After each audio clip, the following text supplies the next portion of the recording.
घड़ी में डेज और मिनट सेकंड नजर आ रहे थे, लेकिन अब देखिए मैं वही कांग्रेस ऑफिस में मौजूद हूँ, घड़ी बंद हो चुकी है।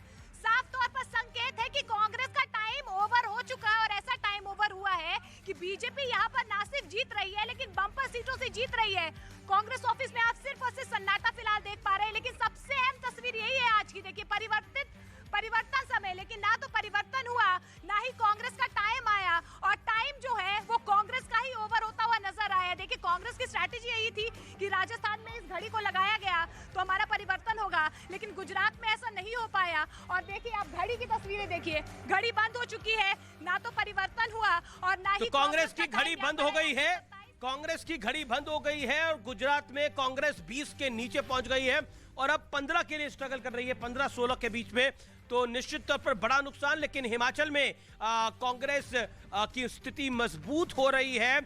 भारतीय जनता पार्टी को बड़ी जीत मिल रही है। गुजरात के अंदर 157 हो गई है भारतीय जनता पार्टी, आप 5 हो गई है। ये देखने की बात होगी। गोपाल इटालिया जिन्होंने प्रधानमंत्री नरेंद्र मोदी की मां के लिए अपशब्द कहे थे, जिन्होंने बहुत सारे उनके बयान वायरल हुए थे, वो अपना चुनाव हार रहे हैं इस समय। ये इस समय की ब्रेकिंग स्टोरी है। सीएम कैंडिडेट जो है आम आदमी पार्टी के, जिनको सीएम कैंडिडेट के रूप में प्रोजेक्ट किया था, वो भी आगे पीछे लगातार चल रहे हैं। लेकिन बीजेपी ने साबित कर दिया है कि गुजरात में उसे हराना नामुमकिन है। बीते 27 साल के शासन के बाद अब एक बार फिर 5 साल के लिए बीजेपी सरकार में आ रही है और ऐतिहासिक जीत के साथ। हमेशा हम देखते थे 99 जब बीजेपी पहुंची तो लगातार नंबर कम होता गया, 2002 से 127 पे थे। यानी भूपेंद्र ने नरेंद्र का रिकॉर्ड तोड़ा है। यानी नरेंद्र मोदी का रिकॉर्ड था 127 सीटों का, भूपेंद्र पटेल ने यह रिकॉर्ड तोड़ा है। लेकिन नरेंद्र मोदी प्रधानमंत्री हैं।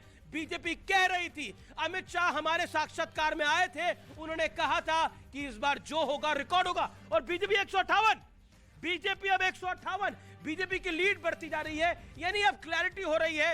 हिमाचल में कांग्रेस को बड़ी लीड मिल गई है, बीजेपी तो लैंडस्लाइड की तरफ है।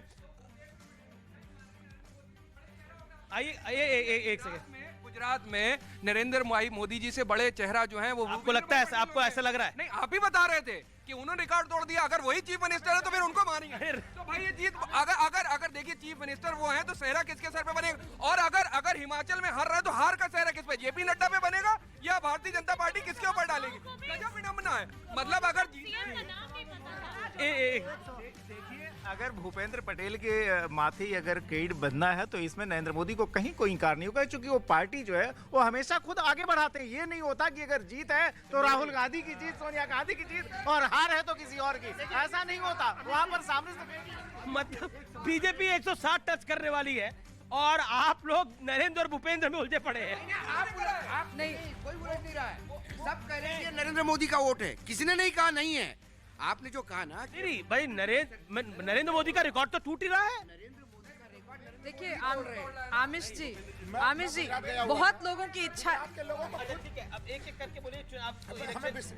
बहुत लोगों की इच्छा है कि इसके बाद आपके एनालिसिस के बाद आपके की इच्छा ये है। ईसुदान गढ़वी अब पीछे हो गए, खंभालिया से ईसुदान गढ़वी पीछे हो गए हैं। गोपाल इटालिया जिन्होंने नरेंद्र मोदी की मां के लिए अपशब्द कहे थे, वो अपनी कॉन्स्टिट्यूएंसी में लगातार पीछे चल रहे हैं, बुरी तरह से हार रहे हैं। हार्दिक पटेल जो कांग्रेस छोड़कर आए वो अपनी सीट पे जीत रहे हैं, अल्पेश ठाकुर जीत रहे हैं, हर्ष सांघवी जीत रहे हैं, अमी याजनिक राज्यसभा सांसद है कांग्रेस की, और कांग्रेस कह रही थी कि इनकी सीट यहाँ पर जो है वो बड़ी टक्कर देने वाली है भूपेंद्र पटेल को, लेकिन वो भी अपनी सीट पे पीछे चल रही हैं।